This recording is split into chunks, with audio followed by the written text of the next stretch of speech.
जय हिंद। स्वागत है आपके अपने यूट्यूब चैनल स्टार स्टडी अड्डाज पर। आज हम मानव कंकाल तंत्र से संबंधित महत्वपूर्ण क्वेश्चन कराने जा रहा हूं, जो कि एग्ज़ाम पॉइंट ऑफ व्यू से बहुत महत्वपूर्ण है। इसीलिए आप इस क्लास को ज़रूर करें, जो कि आपको सभी एग्ज़ाम को क्वालिफाई कराने के लिए हेल्पफुल रहेगा। तो इसीलिए चलते हैं पहला क्वेश्चन की ओर। लाल रक्त कोशिकाओं का उत्पादन देश में होता है। लाल रक्त कोशिकाओं का उत्पादन किस में होता है? तो ऑप्शन नंबर ए हृदय, ऑप्शन नंबर बी अस्थिमज्जा, ऑप्शन नंबर सी जिगर, ऑप्शन नंबर डी लसिका। तो राइट आंसर है option number B. Right option है ऑप्शन नंबर बी अस्थिमज्जा। नेक्स्ट क्वेश्चन की ओर चलते हैं। खोपड़ियों की हड्डियों में कौन चलायमान है? मतलब खोपड़ियों की हड्डी में कौन सा ऐसा है जो चलायमान है, मूव करता है? ऑप्शन नंबर ए जांग की हड्डी, ऑप्शन नंबर बी जबड़ा, ऑप्शन नंबर सी कशेरुका, ऑप्शन नंबर डी टिबिया। तो राइट आंसर है ऑप्शन नंबर बी जबड़ा। दोस्तों, यहाँ पर जो टिबिया है टांग की हड्डी है, और ये भी जांग की हड्डी है जिसे फीमर कहा जाता है, फीमर। तो आई होप समझ गए होंगे। जबड़ा क्लिक करना है आपको। नेक्स्ट क्वेश्चन की ओर चलते हैं। डैश एक मानव हड्डी का जोड़ नहीं है। डैश एक मानव हड्डी का जॉइंट नहीं है। तो ऑप्शन नंबर ए बॉल और socket, option number B gliding, option number C macro, option number D sender. तो राइट आंसर है option number B, option number C macro.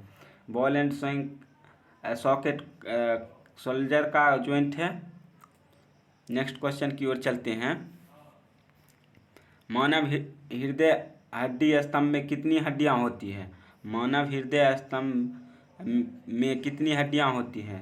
Option number A 33, option number B 32, option number C 31, option number D 30। Right answer है option number A 33। 33 हड्डी होती है मानव की हड्डी स्तंभ में। नेक्स्ट क्वेश्चन की ओर चलते हैं।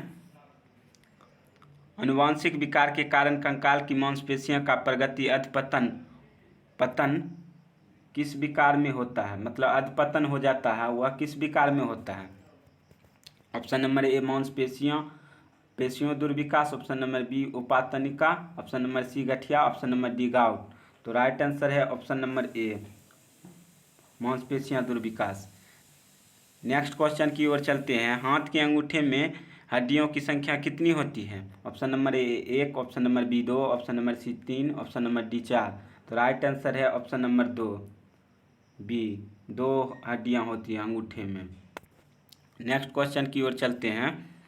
मनुष्य में पसलियों डैश से जुड़ी होती है? ऑप्शन नंबर ए हंसली, option number B ilium, option number C उरास्थि, ऑप्शन नंबर डी कंधे की हड्डी। तो राइट आंसर है ऑप्शन नंबर सी उरास्थि। उरास्थि से जुड़ा होता है, जिसे एस्टर्नम कहा जाता है।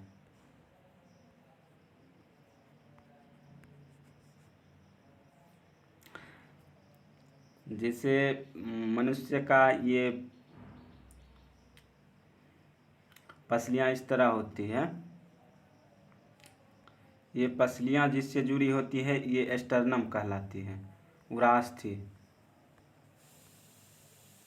एस्टर्नम। आई होप समझ गए होंगे। इधर से 12 रहेगा, इधर से 12 रहेगा, अर्थात 12 होते हैं, 12 जोड़ी होते हैं, और टोटल 24 को होते हैं, 24 होते हैं पसलियाँ, रिब्स। तो इसी को एस्टर्नम कहा जाता है। और इसके ऊपर जो होते हैं वो कॉलर होते हैं, कॉलर हड्डी, जो हमारे कंधों के साथ स्तन ग्रंथियों को ज्वाइंट करता है, कॉलर ग्रंथि। नेक्स्ट क्वेश्चन की ओर चलते हैं। तो इसका राइट आंसर उरास्थि हो जाएगा। नेक्स्ट क्वेश्चन की ओर चलते हैं। यह अंगों की हड्डियों को सिरों को कवर करता है और जोड़ों में घर्षण को कम करता है, इसके साथ क्या है? तो option number A ligament, option number B उपास्थि, ऑप्शन नंबर सी मांसपेशी, ऑप्शन नंबर डी सिरा। तो राइट आंसर है ऑप्शन नंबर बी उपास्थि, ऑप्शन नंबर बी उपास्थि, जिसे इंग्लिश में कार्टिलेज कहा जाता है।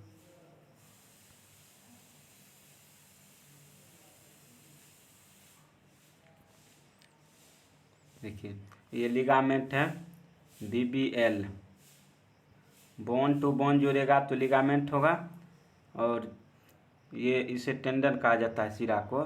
ये MBT, मांसपेशियों को अगर बोन से जोड़ेंगे तो इसे टेंडन कहा जाएगा। तो इसका इंग्लिश, सिरा का इंग्लिश होता है टेंडन। आई होप समझ गए होंगे। तो इस तरह जो कार्टिलेज होता है, जैसे मान लीजिए ये दो हड्डी है, ये दो हड्डी है, इसके बीच जो इस तरह का आकृति होती है ऊपर से, यही उपास्थि होता है, उपास्थि होता है, कार्टिलेज होता है। तो जो हमारे सॉकेट जॉइंट को चलने फिरने में मूविंग करवाता है, घर्षण को कम करवाता है। आई होप समझ गए होंगे। नेक्स्ट क्वेश्चन की ओर चलते हैं। मानव शरीर में सबसे कठोर पदार्थ है। Option number A femur, option number B खोपड़ी की हड्डी, ऑप्शन नंबर C अंगुली के नाखून, ऑप्शन नंबर D दंतवल्क।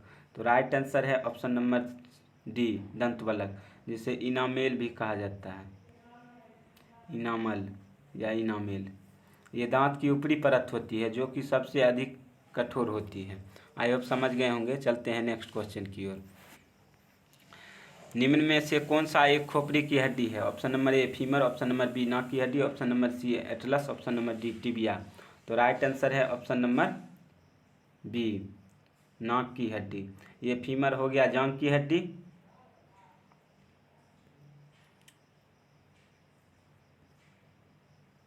जांघ की हड्डी हो गया। ये एटलस जो होता है, ये हमारे खोपड़ी इस पर अड़े होते हैं, खोपड़ी इस पर अड़े होते हैं, और टिबिया टांग की हड्डी। आई होप समझ गए होंगे। चलते हैं नेक्स्ट क्वेश्चन की ओर। मानव शरीर में कितनी पसलियां होती हैं। तो आपको बताए थे मानव शरीर में 24 पसलियां होती हैं, और अगर जोड़े में पूछा जाएगा तो 12 जोड़ा होते हैं पैर में। नेक्स्ट क्वेश्चन की ओर चलते हैं। अस्थियों में मैट्रिक्स किससे समृद्ध होता है। तो अस्थियों में जो मैट्रिक्स होते हैं, मतलब अस्थियां का जो मैट्रिक्स होता है, किस तरह का संबंध होता है। ऑप्शन नंबर A फास्फोरस और potassium, option number B calcium और phosphorus, option number D fluoride और calcium, option number E calcium और पोटेशियम। यहाँ पर C होता।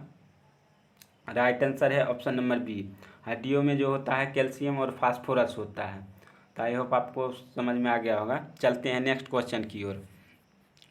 जानवरों में निम्न में से कौन सा ऊतक संकुचन और विश्राम से गुजरता है। ऑप्शन नंबर A पेशी ऊतक, ऑप्शन नंबर B संयोजी ऊतक, ऑप्शन नंबर C उपकला ऊतक, ऑप्शन नंबर D तंत्रिका ऊतक। तो इस तरह का क्वेश्चन हम आपको जब ऊतक पढ़ा रहे थे, ऊतक का टाइप्स, तो आपको उस समय भी बताए थे। जो पेशी ऊतक है यह संकुचन और विश्राम से गुजरता है। नेक्स्ट क्वेश्चन की ओर चलते हैं। मानव खोपड़ी हड्डी की संख्या डैश से बनी होती है। मानव की जो खोपड़ी होती है कितने हड्डियों की संख्या से बनी होती है। तो 22। इसमें जो पूरा सिर की अगर पूछा जाएगा 28 होता है पूरा सर का। नेक्स्ट क्वेश्चन की ओर चलते हैं।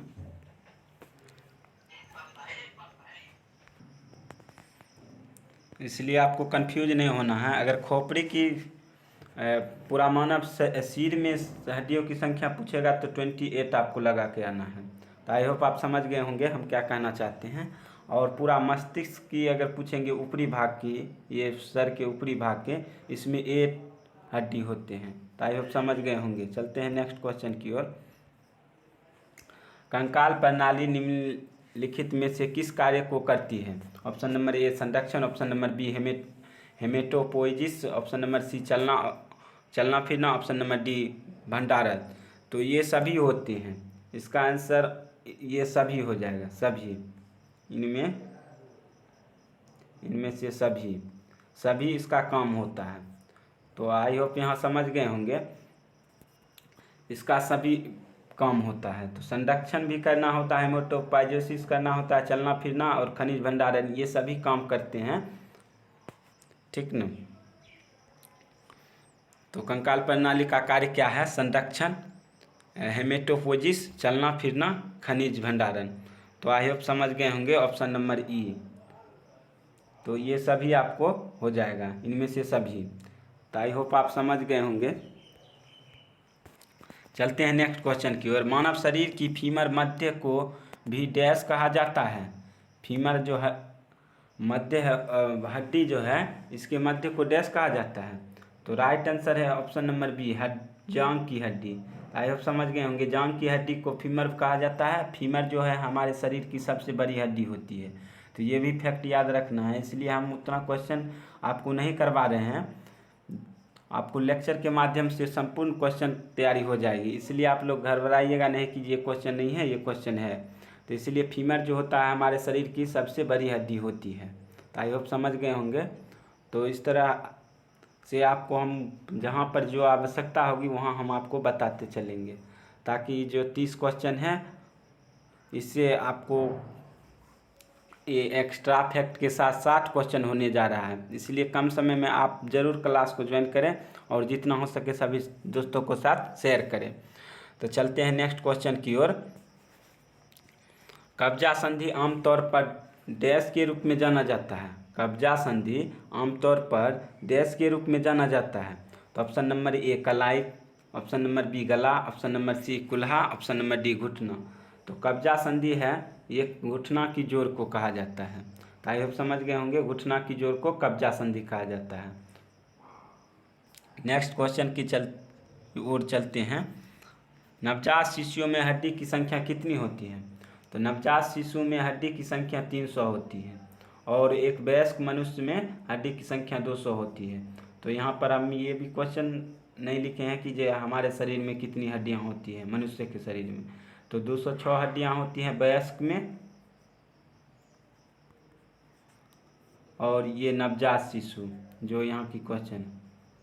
तो यहाँ पर कंफ्यूज होने के कारण हम आपको ये दिए हैं। सभी को ये तो याद नॉर्मली रहता है, इसलिए आप यहाँ पर ये ध्यान में रखते हुए चलिए नेक्स्ट क्वेश्चन की ओर चलते हैं।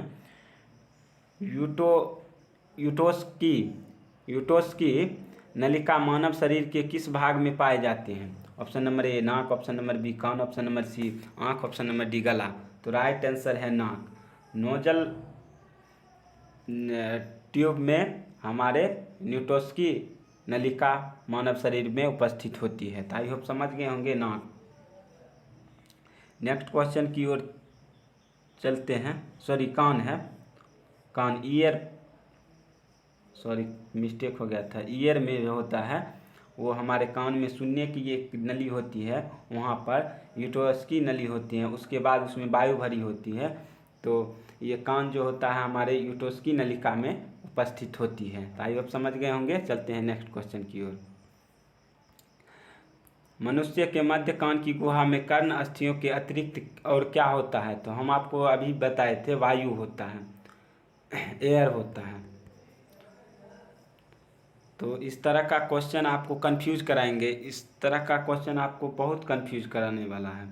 तो आप देखिए इसका ऑप्शन पे आप डिपेंड कीजिए। मनुष्य के मध्य कान की गुहा में कर्ण अस्थियों के अतिरिक्त और क्या होता है? तो वायु, एंडोलिम्फ, पेरीलिम्फ, नॉन। तो आपको लगेगा कि नहीं पेरीलिम्फ होगा, इसके बारे में आप पढ़े नहीं होंगे, तो ये आप लगा सकते हैं, ये लगा सकते हैं। ये सब कोई नहीं होता, मध्य में होता है वायु। तो आई होप समझ गए होंगे। क्वेश्चन का ऑप्शन भी इम्पोर्टेंट रहता है, इसलिए दोस्त तो आप क्लास बने रहिए। आपको इस यहाँ पर 100% क्वेश्चन सही कराया जाएगा, जो कि आने वाले एग्जाम पॉइंट ऑफ व्यू से अति महत्वपूर्ण होने वाला है। आप कोई भी एग्जाम कंपटीशन का तैयारी करते हैं उसमें भी आपको बहुत हेल्पफुल होने वाला है। सपाट कोशिका कहाँ उपस्थित होती है? सपाट कोशिका कहाँ उपस्थित होती है? ऑप्शन नंबर ए टांगों में, ऑप्शन नंबर बी छाती में, ऑप्शन नंबर सी खोपड़ी में, ऑप्शन नंबर डी गर्दन में। तो राइट आंसर है ऑप्शन नंबर बी सी खोपड़ी में। तो खोपड़ी में आपको सपाट कोशिका होगी। नेक्स्ट क्वेश्चन की ओर चलते हैं। मानव शरीर में निम्न में से किस अंग में उपस्थित होता है? ऑप्शन नंबर ए जीभ, ऑप्शन नंबर बी नाक, ऑप्शन नंबर सी चिंबुक, ऑप्शन नंबर डी नाखून। तो राइट आंसर आपको हो जाएगा उपस्थित। कार्टिलेज कहाँ पर उपस्थित होगी? तो नाक में। तो जैसे नाक की जगह हड्डियाँ हैं, इसको अगर आप मोड़िएगा तो आपको मुड़ जाएगा। नाक की हड्डियाँ को आप मोड़िएगा तो मुड़ जाएगा। तो कार्टिलेज होती है यह बहुत लचीला होती है। जैसे कि आपको गला के नीचे ट्रेकिया होता है, ट्रेकिया में आपको सी टाइप का इस तरह आपको दिखेगा, तो ये भी कार्टिलेज होती है। इसको भी आप इस तरह दबाइएगा तो ये दब जाएगा। तो इसलिए आपको याद रखना है कि कान में भी होता है, तो कान में भी आप कान के कर्ण भाग को आप इस तरह दाबिएगा तो आपको वो भी लच जाएगी, तो उसमें भी हड्डी होती है लेकिन कार्टिलेज होती है, उपास्थि होती है। आई होप समझ गए होंगे। चलते हैं नेक्स्ट क्वेश्चन की ओर। अस्थियोसाइट पाए जाते हैं, अस्थियोसाइट पाए जाते हैं। ऑप्शन नंबर ए अस्थि में, ऑप्शन नंबर बी रुधिर में, ऑप्शन नंबर सी उपास्थि में, ऑप्शन नंबर डी लसिका में। तो राइट आंसर है अस्थियो। अस्थियो से अस्थि हो गया, तो यहाँ पर ये क्लिक करके आना है। नेक्स्ट क्वेश्चन की ओर चलते हैं। निम्नलिखित में से किस कशेरुकी में बाह्य कंकाल नहीं होता है? निम्नलिखित में से किस कशेरुकी में बाह्य कंकाल नहीं होता है? ऑप्शन नंबर ए उभयचर, ऑप्शन नंबर बी स्तन ग्रंथि स्तनधारी, ऑप्शन नंबर सी पक्षी, ऑप्शन नंबर डी इनमें से कोई नहीं। तो राइट आंसर है ऑप्शन नंबर ए, उभयचर में बाह्य कंकाल नहीं होता है। उभयचर में जो होता है बाह्य कंकाल मतलब बाहरी कंकाल नहीं होता है, उसके अंदर होता है। नेक्स्ट क्वेश्चन और चलते हैं। टिबिया नामक हड्डी किस स्थान पे पाई जाती है? टिबिया नामक हड्डी जो हमारे टांग में होते हैं, टिबिया फेबुला, आपको टांग में सभी हड्डी को बारे में बता दे रहे हैं। तो टांग में आपको टिबिया हो जाएगा, फेबुला हो जाएगा, और इस तरह से आपको स्केपुला हो जाएगा। बहुत सारे हैं, तो आपको इस तरह आपको याद रखना है कि कौन कौन सी हड्डी होती है हमारे टांग में। तो हमारे टांग में इस तरह से फिबुला, टिबिया और स्केपुला।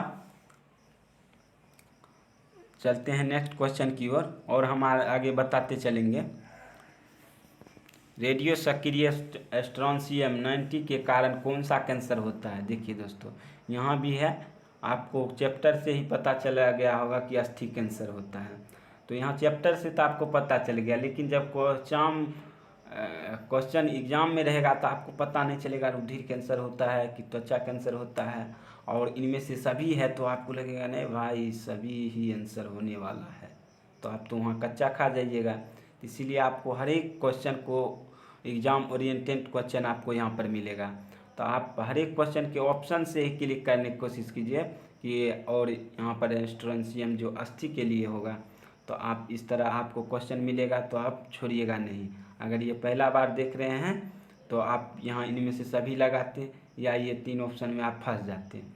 तो यहाँ पर हर एक क्वेश्चन एग्जाम ओरिएंटेड कराया जाएगा, जो कि आपको अस्थि से क्वेश्चन छूटने वाला नहीं है। अस्थि और कंकाल तंत्र से आपको क्वेश्चन कभी नहीं छूटेगा, इसलिए आप मेरे साथ बने रहिए और जितना हो सके शेयर कीजिए, सब्सक्राइब कीजिए, और क्वेश्चन को अपनी नोटबुक में लिखते रहिए ताकि आपको आने वाले एग्जाम में कहीं कोई दिक्कत नहीं होने वाला है। तो चलते हैं नेक्स्ट क्वेश्चन की ओर। हड्डियों में उपस्थित जोड़ों को अध्ययन को क्या कहा जाता है? हड्डियों में जो उपस्थित जोड़ों की हड्डी अध्ययन को क्या कहा जाता है? तो ऑप्शन नंबर ए जो sarcology, option number B myology, option number C arthrology, option number D osteology. तो राइट आंसर है ऑप्शन नंबर सी अर्थोलॉजी। तो हड्डियों का अध्ययन क्या है? अर्थोलॉजी।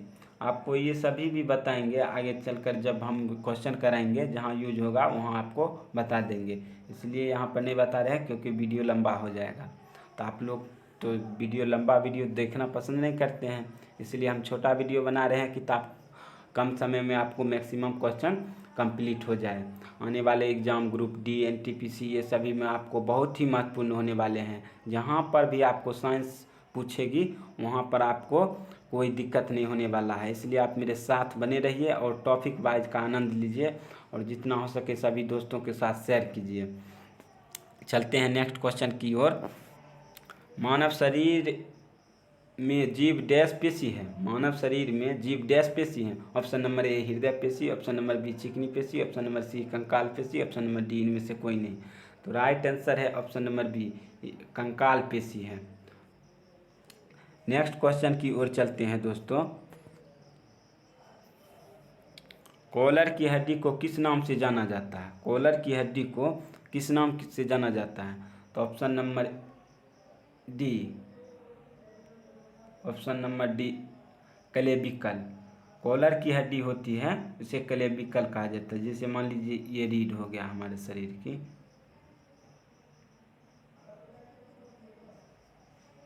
इसमें 33 जोड़े होते हैं, 33 हड्डियाँ होती हैं। 33 पूरा रीढ़ में कितना हड्डियाँ होती है दोस्तों? 33 होती हैं। और यहाँ पर ये रीढ़ की हड्डियाँ यहाँ पर जो होती है ये कॉलर की हड्डी होती है, जिसे हंसली भी कहा जाता है। जिसे हमारे गर्दन के नीचे एक इस तरह से उठे हुए हड्डी होती है और जो स्पष्ट रूप से दिखता भी है। जो दुबले पतले लोग हैं उसमें और बहुत स्पष्ट रूप से दिखते हैं। तो आई होप समझ गए होंगे कॉलर की हड्डी क्या होता है। तो इसको अन्य क्लेविकल कहा जाता है। और यहाँ पर जो होती है, यहाँ पर होती है, यहाँ पर आपको हो जाएगा एटलस, जो कि हमारे मस्तिष्क को यहाँ पर अटैच करती है और मस्तिष्क इसी एटलस पर अड़ी होती है। तो आई होप समझ गए होंगे क्या कहना चाह रहे हैं। तो क्लेविकल जो यहाँ पर आपको क्लेविकल कहा जाता है इसको, इस हड्डी को। ये दो पैर, एक पैर में होते हैं, दोनों साइड होते हैं, जो हमारे पर चेस्ट को रक्षात्मक कार्य में प्रारंभ करते हैं। यहाँ पर आपको हो जाएगा रिब्स, जो 12 जोड़ी में होते हैं, इधर से भी होते हैं, टोटल 24 होते हैं और 12 जोड़े में होते हैं। आई होप समझ गए होंगे। चलते हैं आज का टॉपिक का लास्ट क्वेश्चन है, कंकाल पेशी के संकुचन के लिए कार्यात्मक इकाई को क्या कहा जाता है? कंकाल पेशी के लिए कार्यात्मक इकाई को क्या कहा जाता है? तो ऑप्शन नंबर डी सर्कोमियर। सर्कोमियर जो है ये आपको सर्कोमियर ये आपको कंकाल पेशी संकुचन के लिए कार्यात्मक इकाई को कहा जाता है। कार्यात्मक इकाई को कहा जाता है। कंकाल पेशी के संकुचन के लिए कार्यात्मक इकाई को सार्कोमियर कहा जाता है। अब सुनिए, कैप्सोमियर जो होता है यह कैप्सिड का उपभाग होता है। ये कैप्सिड का उपभाग होता है जो कि प्रोटीन से बने होते हैं और वायरस के बाहरी परत होते हैं। कैप्सोमियर जो कैप्सिड का एक मूल उपभाग होता है जो प्रोटीन के बाहरी आवरण है, जो वायरस के आनुवंशिक पदार्थ की सुरक्षा करता है। यह जो है कैप्सोमियर वायरस की आंतरिक भाग है, बाह्य भाग है। यह आनुवंशिक पदार्थ की सुरक्षा करता है। तो आप समझ जाइएगा कैप्सोमियर क्या है।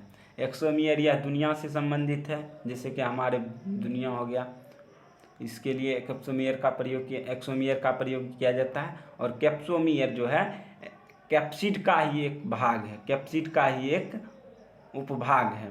तो आप समझ गए होंगे कैप्सोमियर और कैप्सिड क्या होता है। तो इस तरह का क्वेश्चन आप शायद देखे होंगे। तो आप बताइए कि ये कंकाल पेशी से आपको 30 महत्वपूर्ण क्वेश्चन कराए हैं और ये एग्ज़ाम ओरिएंटेड क्वेश्चन है।